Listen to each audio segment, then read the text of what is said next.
There was an expedition from the UK nearly 100 years ago, led by Professor Leeson, an entomologist, and he and a small crew flew into East Africa in 1936. Then they spent about a year with an old rickety car collecting mosquitoes, describing them, and drawing pictures of all the different kinds of mosquitoes. It's very hard to diagnose a species just by looking at the mosquitoes. You can see in their notebooks they're a bit confused about what they are and are they transmitting malaria.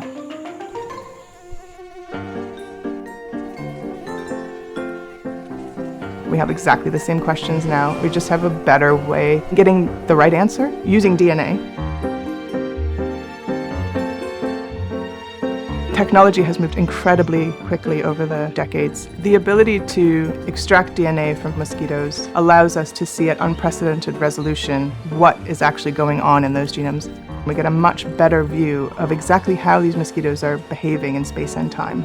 And we are constantly saying, oh, if only we could look in the past and understand how have they been changing, but also to understand what's coming in the future. How fast can these things evolve?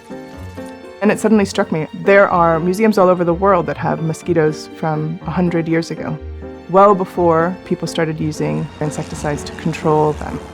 It's really hard for us to visualize how big the collection is. Although this is only a little bit of it. Okay, this is about 34 million specimens. So we really want to know, what did those mosquitoes look like genetically? How have these species changed in their genomes as we have launched everything we can at them to kill them? Fortunately, we've managed to gain access to Leeson's collection, which is housed now at the Natural History Museum in London.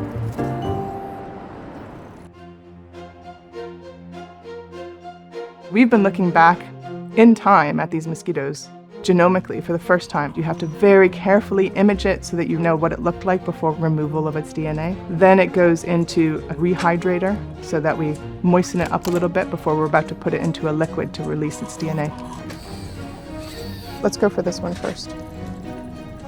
And then it gets removed and it goes through this process that we call critical point drying technically, but we like to refer to it as refluffing. And then we just plonk it in. A mosquito genome actually has 250 million A's, C's, T's, and G's. So what we've been doing is looking particularly at places in the genome that we know are important for insecticide resistance.